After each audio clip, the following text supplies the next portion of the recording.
தண்ணி பிரச்சனை ரொம்ப பெரிய அளவுல கர்நாடகா பெங்களூர்ல இருக்கு. இல்ல இந்த மேகதாதுவை முன் வச்சுதான் இந்த அரசியல் வந்து பெரிய அளவுல இப்ப பரபரப்பா பேசப்படுது.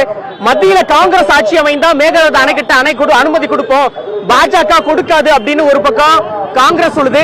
இன்னைக்கு கர்நாடக மாநில முதலமைச்சரும் துணை முதலமைச்சரும் திமுக பாஜகவுடன் மத்திய இணக்கமா இருக்கு, அதனாலதான் மேகதாது அணை விவகாரத்துல அவங்களுக்கு சாதகமா எல்லாம் நடக்குன்னு சொல்றாரு.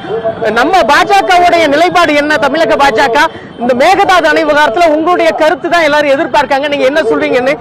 மேகதாது அணையை பொறுத்தவரை தமிழகத்தினுடைய பாரதிய ஜனதா கட்சி தெளிவாக இருக்கின்றோம். மத்திய அரசு பாராளுமன்றத்தில் தெளிவாக விலக்கி இருக்கிறாங்க. எங்களோட ஸ்டாண்டு தான், அதாவது லோவர் ரைபேரியன் ஸ்டேட், அந்த ஆறு செல்லக்கூடிய கீழ் மட்டத்தில் இருக்கக்கூடிய மாநிலங்கள், அதாவது லோவர் ஏரியாவில் இருக்கக்கூடிய மாநிலங்கள் அனுமதி இல்லாம மேகதாது டேம் கட்டக்கூடாது. இதை பாராளுமன்ற அமைச்சர் அவர்கள் பாராளுமன்றத்திலே சொல்லியிருக்கிறாங்க. இன்னைக்கு கர்நாடகாவில் இருக்கக்கூடிய தண்ணி பிரச்சனை என்பது காங்கிரஸ் அவர்களுடைய மோசமான நிர்வாகத்தன்மை காரணமோ தவிர மேகதாது அணைக்கும் இதுக்கு சம்பந்தம் இல்லை. இன்னைக்கு டேங்கர்ல தண்ணி வாங்குற அளவுக்கு பிரச்சனை ஆயிருக்கு. தமிழ்நாடு பாரதிய ஜனதா கட்சியா இருக்கட்டும், மோடி ஐயாவா இருக்கட்டும், மத்திய அரசா இருக்கட்டும், மேகதாதுவை பொறுத்தவரை தெளிவான ஸ்டாண்ட் நாம் எடுத்திருக்கோம். தமிழ்நாட்டினுடைய அனுமதி இல்லாம, நாம் அனுமதி கொடுக்காம கர்நாடகாவில் மேகதாது கட்ட முடியாது.